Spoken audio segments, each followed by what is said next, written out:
that's what I actually wanted to talk about. But then again, like I said, at the beginning, typically, this was a workshop, this wasn't a public hearing, it wasn't a council meeting, so our workshops are always formatted this way. Councilmember, but that seems inappropriate. You let the chamber speak. Can I finish? Okay.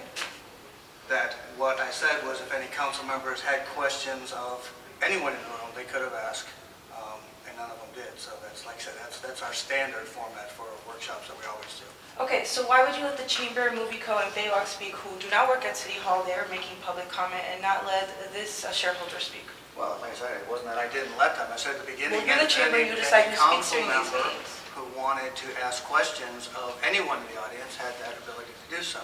And because I worked with the Chamber on some of these solutions and worked with the different groups, they were part of that, the workshop that had presentations to make. Well, but it would seem that if there were some efforts that you directed the staff to make to reach out to these citizens, and those efforts weren't made, why would you then allow the Chamber to speak to the council when you're the one who decides to speak at these workshops, but you wouldn't let this shareholder group speak? So I'm just curious why you think that's not necessary. It was that the meetings took place, the agenda item on the input was the meetings that Councilmember Curran, Goliath Davis, and City Captain of Baywalk Group had with the protesters and committed to, well, they did have one, and committed to others, is what they said. So that was. But after that one meeting that they had, you asked for additional input, I thought. No, and there will be additional input, and that's what But they said not at today. this workshop? Only certain groups are allowed to give additional input? No, So how is the there city was an acting in agenda good faith to allow these people to give input? Because like I said, our workshops typically don't involve public input. We had a specific agenda with speakers who were on the agenda to address the concerns in this plan. One of those was for city staff and the Baywalk Group to meet with the protesters, both at that original meeting and an ongoing basis. And they did commit to that, and I think that will happen. So Why didn't you add them to the agenda? they are on the agenda. Those meetings are on the agenda. Why didn't you allow them to speak the same way you did other interested parties? I believe I've answered that question. Now, No, that you being, didn't. that being the premise, you're saying that we will have an opportunity to speak with people.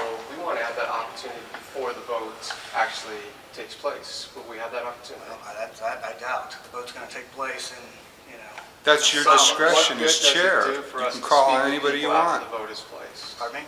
What good would it do for us to speak with the people after the vote is placed? Assuming Well, that there's the vote- been public hearing and at the two public hearings prior to the vote. If the vote wasn't moved to reconsider, this issue would be dead. And the reason for today's meeting was the assumption that the sidewalk issue, was dead. I put this forward as what is the plan B going to be with the loss of the opportunity to vacate the sidewalk. During that discussion is when it was moved to reconsider by another council member. So, Right, but so you, in your list of things that you would like to have addressed, included input from groups that have not been included in the discussion so far, including youth groups that are not here today. So if you or somebody else directed the Chamber to come here and speak today, why would you not have staff or somebody else ask those groups to be a part of this discussion? That just seems like you wrote it down on a paper and never followed through. Well, no, like I said before, the meetings are going to take place between the staff and the Baywalk Group and whatever number of protest groups there are. And as it was pointed out today, there isn't one group.